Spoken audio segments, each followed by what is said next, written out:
moi je m'appelle Salomé Berton. On m'a dit de parler un peu de mon parcours, donc je vais commencer par ça.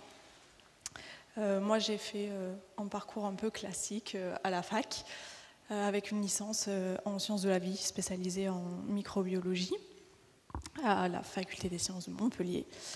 Et pendant ces 3 années de licence, je me suis un peu intéressée aux questions écologiques et environnementales.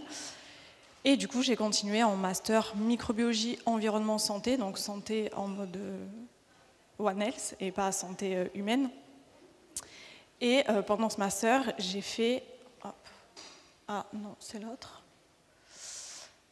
J'ai fait un stage de 6 mois qui visait à identifier des revêtements anti-fouling durables pour éviter, comme vous pouvez le voir là, que les micro-organismes s'accrochent sur les coques des navires, puisque ces micro-organismes, lorsqu'ils s'accrochent, ils augmentent les forces de frottement des coques, et du coup, ça engendre une augmentation entre 30 et 50% de la consommation de carburant. Donc, en termes de coût, c'est quand même non négligeable. Et le problème, c'est que, pour l'instant, ce qui est utilisé, ce sont des peintures plutôt biocides, ce qui veut dire qu'elles vont tuer les micro-organismes, ce qui est mauvais et pour la santé humaine et pour l'environnement. Donc là, l'idée, c'était plutôt de tester des revêtements qui, physiquement, empêcheraient les micro-organismes de s'accrocher aux coques. Et ensuite, j'ai continué en thèse, mais l'idée, c'était quand même de continuer dans cette partie environnement, et plus particulièrement dans la dépollution des sols. Et c'est comme ça que je me retrouve en 3e année de thèse, en dépollution des sols grâce à des micro-organismes. Donc pour vous parler un petit peu plus du sujet, en France, en 2020, il y avait 7256 sites pollués ou potentiellement pollués qui ont été recensés. Pollués aux polluants inorganiques, donc comme par exemple les métaux lourds, le cuivre, le zinc, le mercure, et également pollués aux polluants organiques comme les pesticides ou les hydrocarbures. Et contrairement aux polluants inorganiques, les polluants organiques, eux, ils sont capables d'être dégradés. Parmi ces polluants organiques, il y a ce qu'on appelle les hydrocarbures aromatiques polycycliques, que je vais abréger ensuite par HAP. Et eux, ils présentent une problématique environnementale puisqu'ils sont omniprésents sur le territoire français.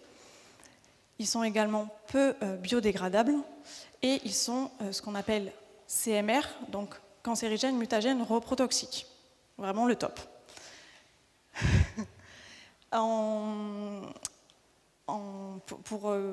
France, en 2020, il y avait 5,5% de ces sites qui étaient pollués au HAP. Et pour le traitement de ces sols, on a divers traitements possibles, en classant 4 grandes familles: les traitements physiques, thermiques, chimiques et biologiques. C'est ce dont je vais vous parler là, ce qu'on appelle la bioremédiation, donc qui fait appel aux organismes vivants qui sont capables de dépolluer grâce à des mécanismes naturels. Donc ce que je veux bien faire passer comme message ici, c'est que moi je ne parle pas du tout de biomimétisme, c'est pas du tout de biomimétisme, par contre c'est de la biodiversité. Voilà, on va utiliser ce que les organismes savent déjà faire en fait pour nous aider à vivre un peu mieux. C'est l'idée. Et là, voilà. Un sol pollué au HAP, ça ressemble un peu à ça. Donc là, il a été pollué de façon artificielle par moi-même grâce à un HAP qu'on utilise en laboratoire comme HAP modèle qui s'appelle le benzo-alpha-pyrène, qui est un des plus toxiques et un des plus difficiles à biodégrader, et qui a un super avantage, c'est qu'il est autofluorescent. C'est pour ça que vous le voyez ici en bleu. Et c'est pour ça qu'on l'aime bien aussi en laboratoire.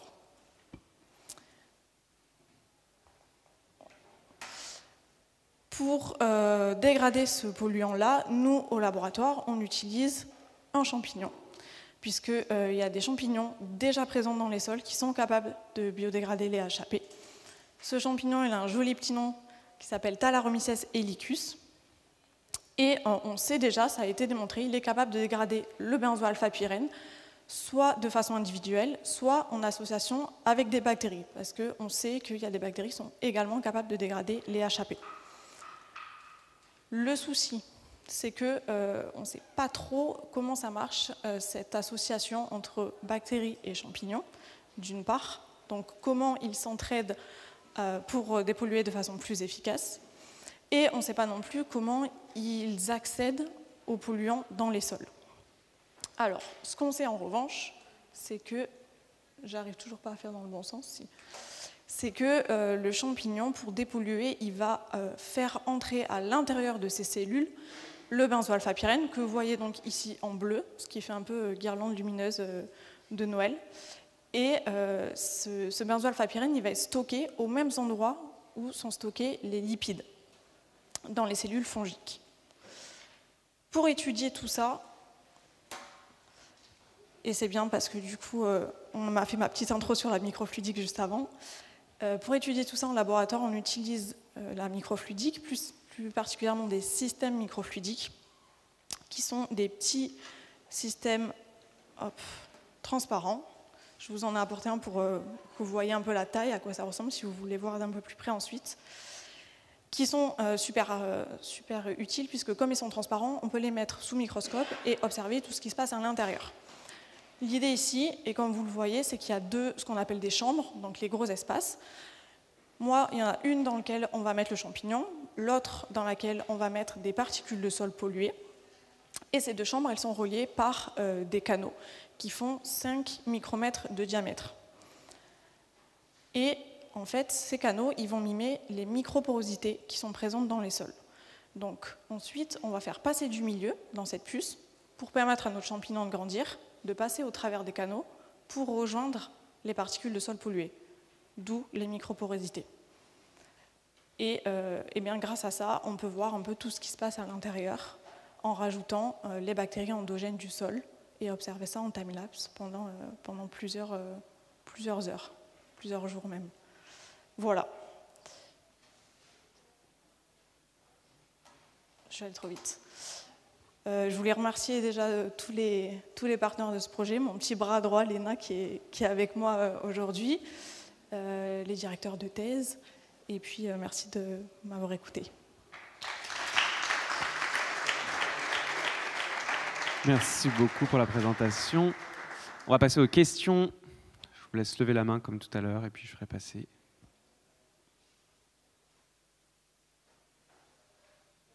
Moi, j'ai une question.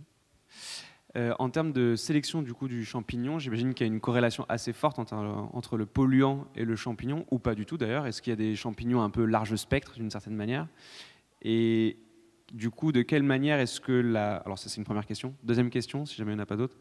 Quelle est l'interaction qu'on va avoir justement entre la biodiversité du sol et les champignons? Donc première question sur la spécificité du champignon par rapport au polluant, et la deuxième spécificité du champignon par rapport au type de sol. Alors, pour la spécificité du champignon, effectivement, il y a pas mal de champignons qui sont large spectre. Là, bon, moi, ce que je voulais, c'est quand même les HAP. Le benzoalpha-pyrène, si on le prend, c'est parce qu'il est autofluorescent, donc ça nous va très bien. Mais s'il dégrade le benzoalpha-pyrène, il dégrade les plus petits, en tout cas HAP, parce que ce sont des molécules aromatiques, donc à plusieurs cycles.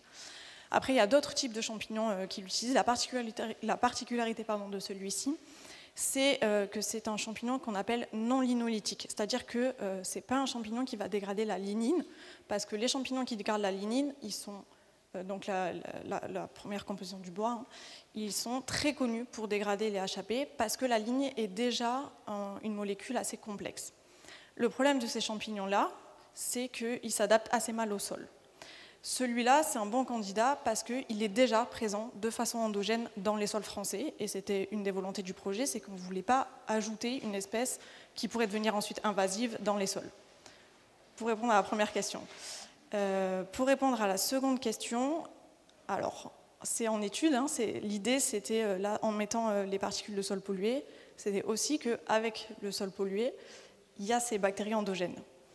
Donc, d'une part, on avait le champignon, d'autre part, on avait le polluant et les bactéries endogènes du sol. Donc ça, c'est ce qu'on est en train d'étudier, l'interaction entre les deux. Voilà. Merci beaucoup. Est-ce qu'il y a d'autres questions dans la salle? Pas de questions? Ok, c'est que tout était très clair. Merci beaucoup. N'hésitez pas à venir voir, si vous voulez voir pour de vrai ces micropuces.